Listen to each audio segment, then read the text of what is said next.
오늘 저희가 허락하신 하나님의 말씀 보시도록 하시겠습니다. 하나님 말씀 신약성경 누가복음 23장 44절에서 56절까지 말씀입니다. 누가복음 23장 44절에서 56절까지 말씀입니다. 제가 가진 성경은 신약성경 139면에 있습니다. 누가복음 23장 44절에서 56절까지 말씀 139면에 있습니다. 제가 봉독해 드리도록 하겠습니다. 때가 제 60쯤 되어 해가 빛을 잃고 온 땅에 어두움이 임하여 제 90까지 계속하며 성소의 휘장이 한가운데가 찢어지더라. 예수께서 큰 소리로 불러 이르시되 아버지 내 영혼을 아버지 손에 부탁하나이다 하고 이 말씀을 하신 후 숨지시니라. 백부장이 그 된 일을 보고 하나님께 영광을 돌려 이르되 이 사람은 정녕 의인이었도다 하고 이를 구경하러 모인 무리도 그 된 일을 보고 다 가슴을 치며 돌아가고 예수를 아는 자들과 갈릴리로부터 따라온 자들도 다 멀리 서서 이 일을 보니라. 공의 의원으로 선하고 의로운 요셉이라 하는 사람이 있으니 그들의 결의와 행사에 찬성하지 아니한 자라. 그는 유대인의 동네 아리마대 사람이요 하나님의 나라를 기다리는 자라. 그가 빌라들에게 가서 예수의 시체를 달라 하여 이를 내려 세마포에 싸고 아직 사람을 장사한 일이 없는 바위에 판 무덤에 넣어두니 이날은 준비일이요 안식일이 거의 되었더라. 갈릴리에서 예수와 함께 온 여자들이 뒤를 따라 그 무덤과 그 시체를 어떻게 뒀는지 보고 돌아가 향품과 향유를 준비하더라. 계명을 따라 안식일에 쉬더라. 아멘. 노르웨이라고 하는 그 나라를 아실 것입니다. 이 노르웨이에 한 할머니가 살고 계셨는데 정말 이 안타깝게도 연세 드신 이 할머니가 의지할 데가 아무도 없었습니다. 그래서 아는 친척을 찾아가서 같이 살자고 이렇게 사정을 했지만 아무도 이 할머니를 모시고 같이 살 수 있는 그런 사람들이 없었습니다. 근데 이 할머니가 친척들을 찾아다니면서 저랑 같이 살아주세요 라고 하는 이 말씀을 하면서 꼭 빠뜨리지 않고 했던 말이 있다고 합니다. 그 말씀은 염려하지 마시기 바랍니다. 저는 저의 죽음이 아름답기 위해서 계속해서 하나님 앞에 기도했습니다. 하나님께서 분명히 저의 기도를 들어주시고 하나님께서 제 마지막을 책임져 주실 것입니다. 그러니까 염려하지 마시고 저랑 같이 살 수 있었으면 좋겠습니다. 이런 하나님에 대한 분명한 신앙이 담긴 그 고백과 함께 도청을 했지만 대부분의 많은 사람들은 이 할머니와 같이 살기를 원치 않고 다 거절했습니다. 그런데 어느 크리스찬 젊은 부부가 이 할머니의 이 간증을 우연히 듣게 되면서 이 두 부부가 대화를 하면서 결심을 하고 할머니에게 이렇게 이야기했다고 합니다. 할머니께서 기도하셨다면 하나님께서 반드시 그렇게 이루실 줄 믿습니다. 저희는 부족하지만 저희와 같이 사셨으면 좋겠습니다. 이 할머니는 너무너무 기분이 좋았다고 합니다. 이 할머니는 그 젊은 부부들과 같이 살면서 이 부부를 통해서 하나님이 기업이요 산업으로 주신 그 자녀들을 잘 양육하면서 행복한 시간을 보냈다고 합니다. 이 젊은 부부는 이 할머니로 인해서 하나님의 은혜를 체험하게 되고 매일매일 매 순간순간 가족들이 모여서 가정 예배를 하나님 앞에 올려드렸다고 합니다. 그런데 어느 아침 그날도 역시 다른 날과 같이 좋은 날이었다고 합니다. 이 가정들은 늘 할머니가 아침 기도 시간에 마치는 그 시간에 맞춰서 아침 식사를 하곤 했는데요. 그 시간에는 그날은 그 아침 식사 시간이 다 됐는데도 불구하고 할머니가 나오시지 않더라는 것입니다. 그래서 이 두 부부가 이제 할머니가 머무시는 그 방 앞에 가서 이건 노크를 했지만 아무 어떤 기척이 없었습니다. 그래서 문을 열어보니까 할머니께서 침대 위에서 엎드려서 기도하시다가 숨진 모습을 발견할 수 있었습니다. 사람이 어떻게 사느냐가 매우 중요합니다. 그렇죠? 그런데 이것 못지않게 중요한 삶이 있습니다. 어떠한 죽음을 맞이하느냐. 정말 중요한 것 같습니다. 아마 이 모습을 기대하면서 이 할머니는 평생 하나님 앞에 기도하였을 것입니다. 사랑하는 여러분, 여러분은 여러분에게 주어진 삶을 위해서 어떤 기도를 올려드리고 계십니까? 특별히 여러분의 마지막의 모습이 어떤 아름다운 모습이기를 소망하면서 하나님 앞에 기도 올려드리고 계십니까? 정말 중요한 것은 우리의 기도를 받으신 그 하나님께서 하나님의 때에 이 모든 것을 귀하고 아름답게 이루어 주신다는 것입니다. 그래서 이 하나님에 대한 이 소망을 가지고 우리의 마지막을 위해서도 아름다운 죽음이 될 수 있도록, 그래서 이 모습을 통하여서 하나님의 영광이 되어질 수 있도록 이렇게 기도하고 간구하실 수 있는 그런 저와 여러분들이 되었으면 좋겠습니다. 오늘 저희들은 예수님의 고난 중에 이제 예수 그리스도께서 십자가에 못 박혀 죽으신 그 장면을 같이 묵상하기를 원합니다. 우리는 다 알고 있습니다. 이 예수 그리스도의 죽으심은 정말 아름다운 죽으심입니다. 십자가의 고통을 생각하면 생각할 수 없을 만큼 힘들고 어려운 것이 사실이지만 예수님의 이 죽음은 아름다운 죽음입니다. 왜 그렇습니까? 자기 죄를 위한 그 죄에 합당한 벌을 받고 십자가에 못 박아 죽으신 것이 아니고 사랑하는 우리들을 위해서 대신 십자가를 지신 대속의 죽음이시기 때문에 그렇습니다. 당연히 우리가 우리의 죄값으로 말미암아 죽음을 당해야 합니다. 하나님께서 우리를 너무나 사랑해 주셔서 우리 가운데 예수 그리스도를 보내주시고 우리 대신 십자가를 지시고 십자가에서 못 박혀 죽으셨다는 것입니다. 그렇기 때문에 우리는 예수님이 십자가에 못 박혀 죽으시는 그 순간에는 주님과 함께 없었지만 믿음으로 예수 그리스도와 함께 그곳에 서 있는 사람들이라는 것입니다. 그래서 제가 오늘 말씀의 제목을 그렇게 정했습니다. 예수님의 죽으심에 함께하는 사람들. 저와 여러분들은 믿음으로 말미암아 예수 그리스도의 죽으심에 함께한 사람들입니다. 그 은혜를 맛보아 알았던 사람들입니다. 그렇다고 한다면 이런 우리들이 어떤 믿음을 고백하며 살아야 할까요? 어떤 삶을 살아야 하나님께 영광된 삶이 될까요? 오늘 말씀을 통하여 두 가지만 생각하면서 여러분과 같이 은혜를 나누기를 원합니다. 오늘 본문을 보시면 예수님께서 오전 9시경에 십자가에 못 박히셨다 그렇게 말씀을 하고 있습니다. 그리고 오후 3시에 운명을 하셨습니다. 예수님께서 십자가에서 고통을 당하신 시간이 현재 몇 시간입니까? 오전 9시에 못을 박히셔서 오후 3시에 운명하셨으니까 총 6시간 동안 십자가에서 고난을 받으시고 운명 가시게 되었습니다. 그런데 이때 놀라운 현상들이 오늘 본문을 보니까 두 가지로 나타나 있습니다. 그 첫 번째 현상은 제6시쯤 되어 해가 빛을 잃었다라고 기록하고 있습니다. 여기서 6시는 몇 시입니까? 정오를 이야기해주고 있습니다. 그리고 예수님께서 십자가에 못 박히셔서 고난을 당하시는 시간 중에 그 정오부터 오후 3시까지 해가 빛을 잃었다는 것입니다. 이 일들은 우연히 일어난 현상이 아닙니다. 많은 학자들은 초자연적인 현상이라고 그렇게 이야기해주고 있습니다. 이 일들이 어떻게 해서 이 시간에 나타나게 된 것일까요? 많은 주석가들은 이 부분들을 주석을 하면서 예수님이 누구십니까? 구약으로부터 예언된 메시아입니다. 우리의 진정한 왕이시고 유대인의 왕으로 오신 분이 예수 그리스도이시라는 것이죠. 그러나 세상은 예수 그리스도를 부인했습니다. 조롱했습니다. 비판했습니다. 결국은 십자가에 못 박아 죽였습니다.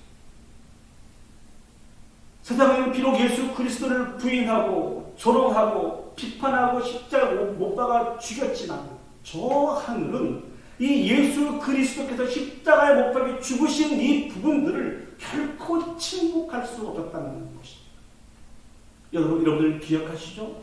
예수 그리스도께서 이제 예루살렘으로 입성할 때 수없이 많은 사람들이 메시아라고 소리치며 호산나라고 소리치며 예수 그리스도께서 오심을 그들이 환영했습니다. 그때 많은 종교적인 지도자들이 그들을 어떻게 핍박합니까? 심하게 핍박을 합니다. 예수님을 메시아라고 부르지 못하게 합니다. 그들의 왕이라 부르지 못하게 합니다. 이때 주님께서 뭐라고 말씀하십니까? 이들이 소리를 지르지 않으면 돌들이 소리를 지를 것이다 라고 주님께서 그렇게 말씀하고 있지 않습니까? 세상이 예수 그리스도께서 십자가에 못 박혀 죽어가고 있는 이 일들에 침묵하고 있습니까? 하늘의 태양이, 하늘의 빛이, 하늘도 태양도 이 일들에 결코 침묵할 수 없었다는 것입니다. 그래서 그 죽으심의 의미가 어떤 의미인가를 설명해주고 있다라고 많은 주석가들이 이 부분들을 가지고 그렇게 해석을 하고 있습니다. 두 번째는 어떤 현상입니까? 휘장이 한가운데가 찢어지게 되는 그런 현상이 나타나게 되었습니다. 이 사건은 예수 그리스도께서 고난을 받으시다가 죽임을 당하셨을 때 성전에서 나타난 현상입니다. 사랑하는 여러분, 여기서 말씀하고 있는 성소의 휘장은 무엇을 의미하고 있습니까? 창세기 3장을 보시면 하나님과 또 하나님이 창조하신 그 피조물과 귀하고 아름다운 사랑의 교제를 나누었습니다. 그런데 그들이 하나님과 약속을 파기하고 언약궤를 선악과를 따먹음으로 말미암아 그들이 범죄하게 되었습니다. 이 죄로 하나님과 인간의 교제가 끊어지게 된 것입니다. 그리고 그들을 하나님 앞에서 쫓아내게 되었습니다. 그래서 하나님께서 그룹들과 두루두루 화영동으로 그들이 생명나무에 가까이 오는 것을 차단하게 되었다는 것이죠. 바로 이 부분이 성소의 휘장의 의미가 여기에 있는 것입니다. 성소를 만들 때 하나님께서 하나님의 임재의 상징이었던 그 지성소 앞에 그룹을 수놓는 휘장을 쳤습니다. 그래서 많은 사람들이 생명의 근원이신 하나님 앞에 가까이 오지는 못하도록 그렇게 상징적으로 그 휘장을 쳐놓게 되었다는 것입니다. 그러나 하나님께서 은혜를 베풀으셔서 이스라엘 백성들은 1년에 단 한 번 대제사장이 이스라엘 백성들의 많은 죄를 대신하여서 그 짐승의 피를 가지고 그 지성소 안에 들어가서 하나님 앞에 제사 올려드렸던 것을 우리는 기억할 수 있습니다. 이스라엘 백성들에게 이 제도를 허락해 주신 것은 장차 하나님의 때에 예수 그리스도께서 이 땅에 오심으로 말미암아 맡겼던 하나님과 이스라엘 백성들의 그 당이 다 무너질 것을 보여준 그런 현상이라는 것입니다. 오늘 예수 그리스도께서 십자가에 못 박혀 죽으심으로 말미암아 성전에 있는 휘장이 찢어지게 됨으로 말미암아 구약의 그 예언들이 온전히 성취되는 것을 보여주고 있는 것입니다. 사랑하는 여러분, 예수 그리스도께서 이 땅에 왜 오셨습니까? 하나님과 우리와의 막힌 담을 허시고 영원한 교통과 영원한 교제를 위해서 이 땅에 오신 분이 예수 그리스도이십니다.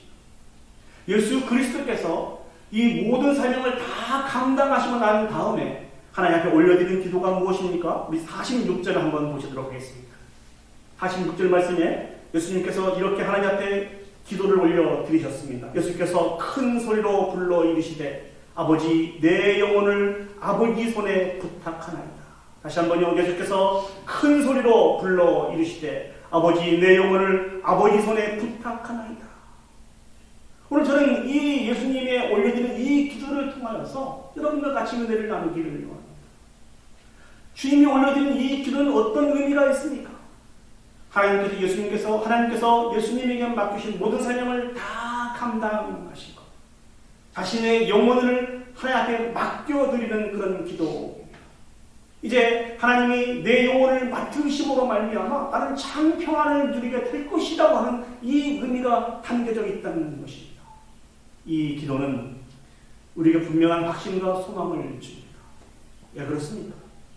주님께서 올려드리고 있는 이 기도는 우리가 매 순간순간 하나님 앞에 올려드리고 있는 그런 기도 아닙니까? 세상에서 모든 사람들이 나를 다 버린다 할지라도 하나님은 결코 나를 버리시지 않으시는 하나님이시라고 하는 그 믿음을 가지고 우리가 매 순간순간 하나님 앞에 기도 올려드리고 있지 않습니까? 또 많은 혼란과 핍박 속에서 이 세상에 아무런 소망이 없다고 판단될 때 오직 나의 소망이 유일하신 하나님이신 것을 기억하고 우리가 그렇게 기도 올려드리고 있지 않습니까? 내가 하나님으로부터 끊어졌다라고 그렇게 절망하여 부르실 때에도 결코 하나님은 나를 포기하시지 않으시고 나를 놓지 않으실 것이라고 하는 그런 믿음을 가지고 우리 하나님 앞에 기도 올려드리고 있습니다. 예수님이 올려드리는 그 기도를 바꿔서 말씀드리도록 하겠습니다. 우리가 올려드리는 그 기도를 예수님이 올려드리고 있습니다. 아버지요, 내 영혼을 아버지 손에 맡겨드립니다. 내 영혼을 받아 주시옵소서. 끝까지 포기하지 않고 하나님을 의지하고 하나님을 바라보는, 하나님을 신뢰하는 그 믿음의 기도를 예수님이 올려드리셨다는 것입니다. 우리는 이 예수님의 기도를 통해서 이렇게 적용시킬 수 있습니다. 그래, 내가 만나는 환난과 핍박 속에서도, 내가 어려움 속에서도 포기하지 않고 하나님에 대한 믿음을 가지고 하나님을 신뢰하며 올려드리는 이 기도가 결코 잘못된 기도가 아니라는 것입니다. 뿐만 아니라 앞으로 내 인생에, 남은 인생을 주님 앞에 맡겨드리며 올려드리는 이 기도도 결코 합당하지 않은 기도가 아니라는 것입니다. 당연한 기도라는 것입니다. 왜요? 예수님도 이와 같이 기도하고 계시기 때문에 그렇습니다. 사랑하는 여러분, 우리에도 사명이 있습니다. 어떤 사명입니까?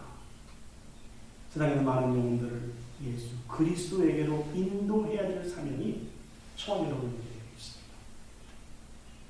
예수님의 이름으로 살아가는 공인된 우리가 예수님이 이 땅에서 많은 조롱과 핍박과 환난을 받으셨듯이 우리도 많은 조롱과 핍박과 환난을 받게 되어 있습니다. 이 속에서 끝까지 포기하지 않고 하나님에 대한 믿음을 가지고 하나님을 신뢰하며 바라보며 기대하며 살아가는 그 인생이 여러분 쉽습니까? 어렵습니까? 매우 어렵습니다. 매우 어렵습니다. 이게 쾌천마크를 붙일 수도 있을 것 같아요. 정말 내가 살아가는 삶이 이게 올바른 삶인가? 때론 내 눈에 아무런 증거가 보이지 않는데 그럼에도 불구하고 내가 계속 하나님 한 분만 바라보며 하나님 한 분만 신뢰하며 살아가는 이 삶이 정확한 삶인가? 옳은 삶인가? 사랑하는 여러분, 우리 인생을 살아오시면서 이 부분에 혼란을 겪으실 때는 없으셨습니까? 많이 있었을 것입니다. 우리 신앙생활 하면서 우리 신앙의 롤 모델을 많이 찾습니다. 여러분들의 신앙의 롤 모델은 누구이십니까? 한번 생각을 해보시죠. 왜 그분이 나의 신앙의 롤 모델이 되었습니까? 그분이 살아오신 그 삶들을 바라보면서 나도 저렇게 승리하며 살았으면 좋겠다는 이런 마음을 가지고 많은 신앙의 롤 모델을 삼았을 것입니다. 그런데 여러분 알고 계십니까? 우리 인생에 있어서 최고의 신앙의 롤 모델은 완전하신 인성을 가지고 계신 예수 그리스도라는 것입니다. 그 제가 설교를 하면서 여러분에게 말씀을 드린 기억이 있습니다만 누가복음 3장 21절 말씀을 보시면 예수님께서 이 땅에 오셔서 이제 그 세례를 받으셨던 그런 장면이 기록이 되어 있습니다. 예수님이 세례를 받으셨을 때 하늘이 열리고 성령이 비둘기같이 임하고 하늘로서 음성이 들립니다. 너는 내 사랑하는 아들이라는 것입니다. 내가 너를 기뻐하노라. 이 음성이 하늘로부터 들려옵니다. 누구에게요? 예수님에게, 주변에 있는 많은 사람들에게 들려와서 오늘까지 이것이 말씀의 기록이 되어서 우리가 깨달아 알 수 있도록 들려졌다는 것입니다. 그런데 4장을 보시면 어떤 현상이, 어떤 스토리가 진행이 되는 분, 예수님이 성령에 이끌려 광야로 가시게 됩니다. 예수님이 광야에 가셔서 하신 일이 무엇입니까? 사단에게 시험을 받게 되시죠. 저는 이 말씀을 읽으면서 궁금했어요. 아니 3장 21절 말씀에 너는 내 사랑하는 아들이라 내가 너를 기뻐하는 자라고 주님께서 하나님께서 그렇게 말씀해 주셨는데 무엇이 더 필요해서 무엇이 더 부족해서 광야로 이끌려서 그 광야에서 사단에게 또다시 시험을 받는단 말입니까? 여러분 그런 생각 안 해보셨습니까? 저는 이렇게 생각을 한번 해봤어요. 도대체 무엇이 더 부족해서 예수님께서 광야에서 시험을 받으신단 말입니까?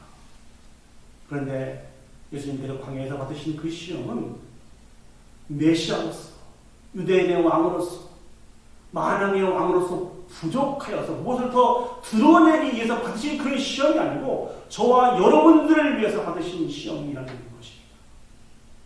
광야 같은 이 세상에서 많은 시험과 환난과 핍박 속에서 우리가 살게 될 것인데 우리가 어떻게 할 때 승리할 수 있을지 이것을 보여주시기 위해서 주님께서 광야에서 시험을 받으셨다는 것입니다.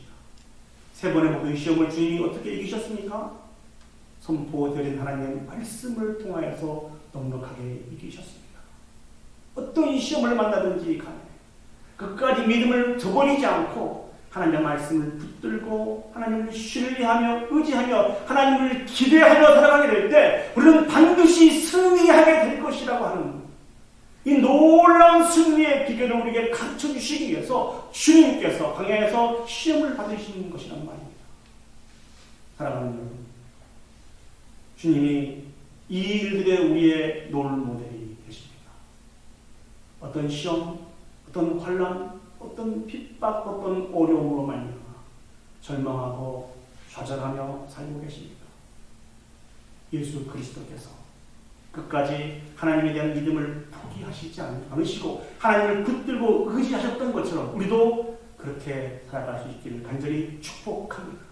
그렇게 하나님께서 우리를 넉넉하게 승리하여서 우리를 통해서 영광 받으실 줄 믿습니다. 두 번째로 본문을 통해서 생각해 볼 말씀은 예수님의 죽으심에 참여한 자들은 고난 속에서도 우리들의 신앙을 드러내면서 살아야 된다는 것입니다. 오늘 본문을 다시 보시면요, 예수님께서 십자가에 죽으신 이후에 그곳에 함께 있던 자들의 모습이 성경에 쭉 기록이 되어 있습니다. 성경을 한번 보시면서 같이 따라왔으면 좋겠습니다. 먼저 47절을 보시면은 백부장이 그 된 일을 보고 하나님께 영광을 돌려 이르되 이 사람은 정령 의인이었도다 이렇게 고백하고 있습니다. 백부장은 어떤 사람입니까? 100명의 부하를 거느리고 있는 사람이라고 해서 백부장이라 이렇게 부른다고 합니다. 이 백부장이 오늘 맡은 일은 어떤 일이니? 예수 그리스도를 십자가에 못 박아 죽이는데 총 책임자가 이 백부장입니다. 저희들이 지난 시간에 살펴보았습니다만 많은 군인들이 예수님을 십자가에 못 박아놓고 그를 조롱하였습니다. 성경에 기록이 되었지 않지만 군인들이 예수님을 조롱하였던 것 같이 아마 이 백부장도 처음엔 예수님을 조롱하지 않았나 그렇게 생각을 해봅니다. 그런데 이 백부장이 놀라운 반전을 우리에게 보여줍니다. 예수 그리스도께서 십자가에서 죽어가시는 그 모습, 특별히 그 고통 속에서도 많은 사람들을 위해서 용서의 기도를 올려드리고 있는 그 모습을 통하여서 이 백부장이 그렇게 고백을 하였다는 것입니다. 이는 정령 의인이었다. 이는 정령 의인이었다. 두 번째는 48절입니다.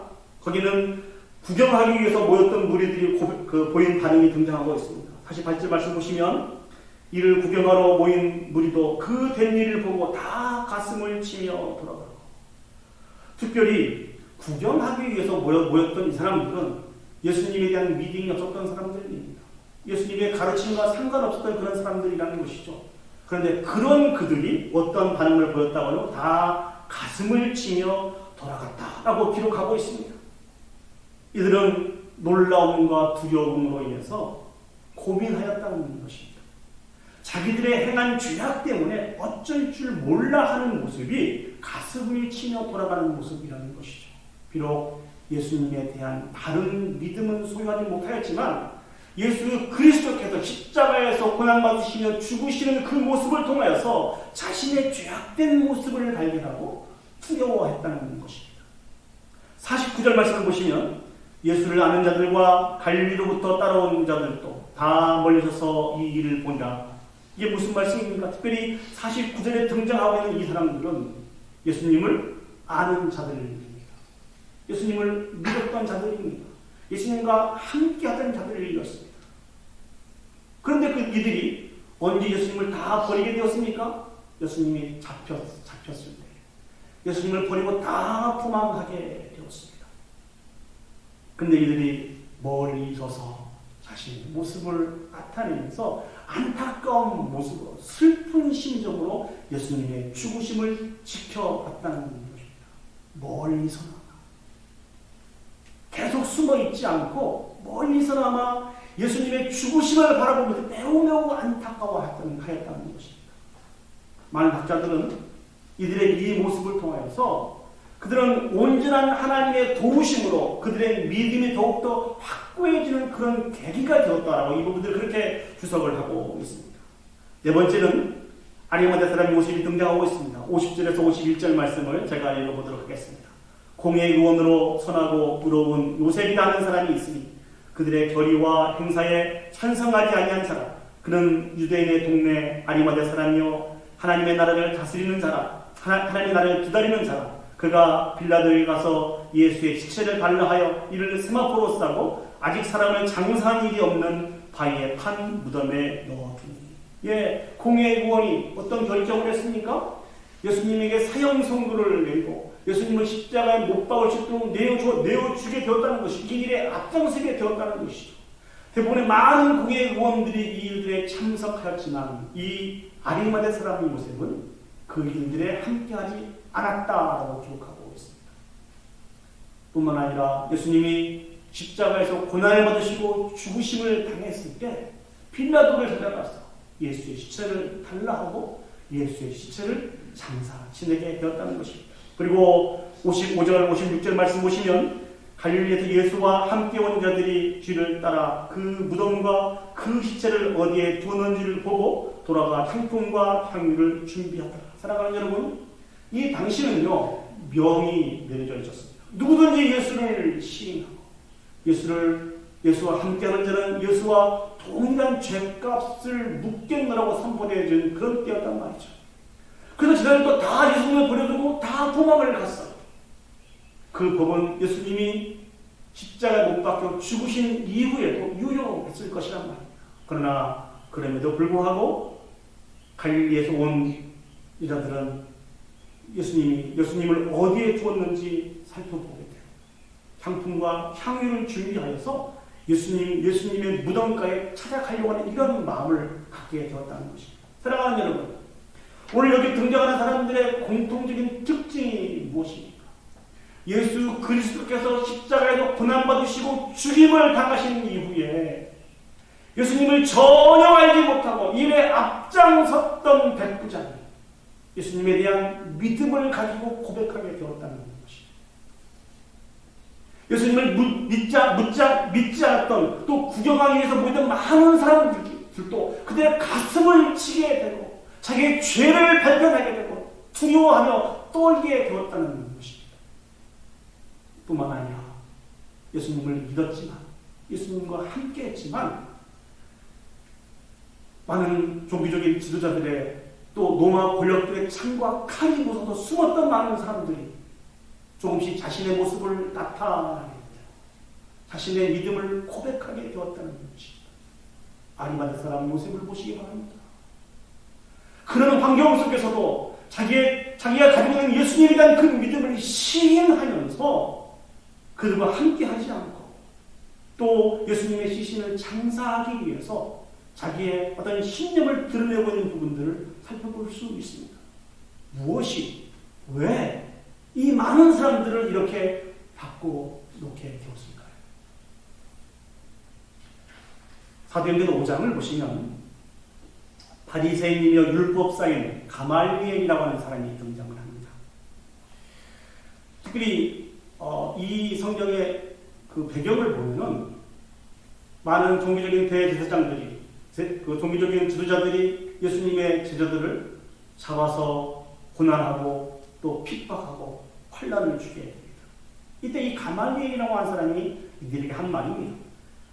제가 한번 읽어보도록 하겠습니다. 사도행전 5장 38절 말씀에 가말리엘이 이렇게 얘기합니다. 이제 내가 너희에게 말하노니 이 사람들을 상관하지 말고 버려두라. 이 사상과 이 소행이 사람으로부터 났으면 무너질 것이요 만일 하나님께로부터 났으면 너희가 그들을 무너뜨릴 수 없겠고 도리어 하나님을 대적하는 자가 될까. 사랑하는 여러분, 예수 그리스도께서 이 땅에 오셔서 십자가에서 죽으심으로 말미암아 우리의 구원을 이루신 이 사건은 한두 사람으로 말미암아 우리에게 주어진 것이 아니라는 것이죠. 창세전부터 우리를 구원하기 위한 놀라운 구원의 계획을 가지고 계신 그 하나님으로 말미암아 주어진 사건이라는 것입니다. 그래서 예수 그리스도께서 십자가에 못 박혀 죽으셨음에도 불구하고 이 도가, 이 가르침이 결코 사라지지 않고 시간이 지나면 지날수록 수없이 많은 사람들이 마음이 바뀌어서 변화가 되어서 그들의 신앙을 고백하게 되고 주 앞에 더욱더 가까이 오는 놀라운 역사가 나타나게 되었다는 것입니다. 이 일은 하나님이 계획하신 일입니다. 이 일로 말미암아 하나님의 놀라운 구원의 은혜가 우리 가운데 펼쳐지게 되었다는 것입니다. 우리는 예수 그리스도의 죽으심에 믿음으로 함께한 사람들입니다. 이런 우리들이 보여야 되는 반응이 있는 것입니다. 예수 그리스도께서 나를 위해서 십자가에서 고난받으시고 죽으셨다고 하는, 예수 그리스도가 나의 구주시라고 하는 우리의 신앙을 시인해야 된다는 것입니다. 사도 바울은 로마서 1장 16절 말씀에 이렇게 고백하고 있습니다. 내가 복음을 부끄러워하지 않냐는 이 복음은 모든 믿는 자에게 구원을 주시는 하나님의 능력이 됩니다. 먼저는 유대인에게 또한 헬라인에게 여러분들은 정말 복음을 자랑스러워하고 계십니까? 아니면 환경에 의해서 혹시 부끄러워하며 그렇게 살고 계시지는 않습니까? 제가 예수를 믿고 이 부끄러움에 대한 부분들을 경험했던 부분들이 언제 있나 생각을 해보니까 아주 어릴 때 학교 다닐 때였던 것 같아요.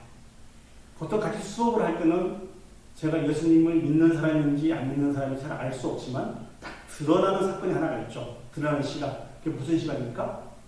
점심시간 때. 그렇죠. 점심시간 때 다 책상에다 도시락을 다 이렇게 놓고 또 이제 혼자 먹기도 하지만 다 같이 먹기도 하잖아요. 그때 예수 믿는 사람들의 공통적인 특징이 무엇이죠? 도시락을 오픈해 놓고 하나님께 감사의 기도를 하고 도시락을 먹습니다. 그때 저는 좀 그랬던 것 같아요. 이 기도하고 있으면 옆에 장난치는 친구들이 너무너무 많이 있었어요. 야, 그러면 밥 먹다가 좋냐? 이렇게 표현하는 친구들이 있었고. 근데 이 소리가 듣기 싫어서 기도가 굉장히 짧았던 것 같아요. 그러면서 기도 안 할 수도 없고, 또 이렇게 기도를 길게 놀거리가 되고, 그러면서 저도 모르게 굉장히 기도를 짧게 하고, 이렇게 같이 밥을 먹었던 그런 시간들이 있었습니다. 또 저는 고향이 전라북도 남원이거든요. 그 시골에 명절이 되면은 밖에 나갔던 모든 친구들이 한꺼번에 다 모여요. 모여서 저녁에 술도 사놓고 또 맛있는 음식을 준비하고 그렇게 이제 파티가 벌어진단 말이죠. 그래서 저는 그들과 함께는 하였습니다만 그들과 같이 술을 먹을 수는 없었습니다. 왜요? 예수님을 너무 사랑하고 있었기 때문에. 예수 믿는 제가 그들과 같이 술을 먹을 수는 없는 일이었습니다. 모든 국악을 저에게 다 합니다. 그럼에도 불구하고 같이 술을 먹을 수는 없었어요. 근데 나중에 이런 일들이 계속 반복되다 보니까 그 친구들이 저를 위해서 1.5리터짜리 이렇게 콜라, 사이다가 미리 준비해 줘서 이건 네 몫이다 이렇게 띄워줬던 그런 기억이 있습니다. 이 자그마한 일부터 우리가 복음을 가지고 이 땅에서 살아갈 때 이 복음을 시인하는 이 일들에 많은 어려움들이 있었던 것을 우리는 다 경험할 수 있습니다. 그런 말씀을 준비하면서 여러분이 너무나 잘 알고 계시는 서머나 교회의 지도자였던 폴리카에 대해서 생각을 해봤습니다. 사도 요한의 제자인 이 폴리카. 많은 사람들이 이 폴리카를 그렇게 이야기를 하죠. 그리스도를 욕하라. 그러면 그들은 자유를 얻을 것이다. 그때 이 폴리카가 어떻게 얘기합니까? 내가 86년 동안 그분을 섬겨왔지만 그분은 내게 절대로 해를 입히신 일이 없습니다. 그런데 내가 어떻게 나의 왕이요 나의 구주이신 그분을 욕할 수 있겠습니까? 사랑하는 여러분, 예수 그리스도께서 십자가에 못 박혀 죽으심으로 말미암아 우리를 구원하였습니다.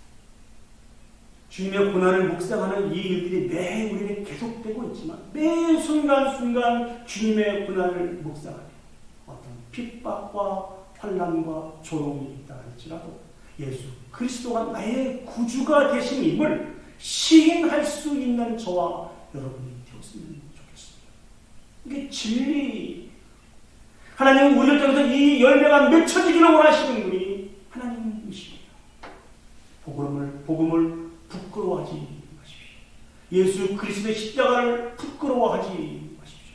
예수 그리스도께서 우리에게 주신 그 은혜를 부끄러워하지 마시고 당당하게 기쁘고 즐거운 마음으로 예수 그리스도를 시인하며 살아갈 수 있는 저와 여러분이 되었으면 좋겠습니다.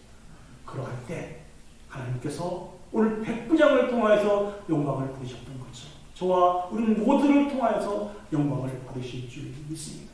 이제 말씀을 정리하도록 하겠습니다. 예수 그리스도께서는 우리 모든 사람들의 죄를 짊어지고 나의 죄를 짊어지고 십자가에서 고난을 받으시고 죽임을 당하셨습니다. 우리는 매해 이 고난주간을 맞이합니다. 그리고 습관처럼 또 부활주의를 맞이하게 됩니다. 2021년 올해 이 고난주간은 조금 더 예수님과 함께 했던 많은 우리들과 가까워졌으면 좋겠습니다.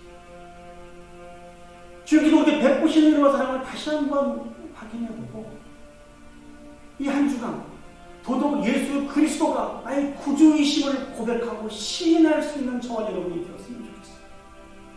이것이 주님의 고난에 참여할 수 있는 가장 좋은 방법입니다. 예수 그리스도께서 나를 사랑하셔서 나를 위해서 십자가에 못 박혀 죽으셨다. 나는 그 주님이 나의 주님이신 것을 믿습니다. 내가 이 믿음을 근거해서 저 영원한 하늘나라에 가게 된다고 하는 이 분명한 사실을 기억하시고 매 순간순간 예수 그리스도를 시인했습니다. 그리고 예수님이 그렇게 하셨던 것처럼 끝까지 하나님에 대한 믿음을 가지고 모든 걸 주께 맡기며 우리에게 주신 그 사명을 감당할 수 있는 저와 여러분들이 되었으면 좋겠습니다.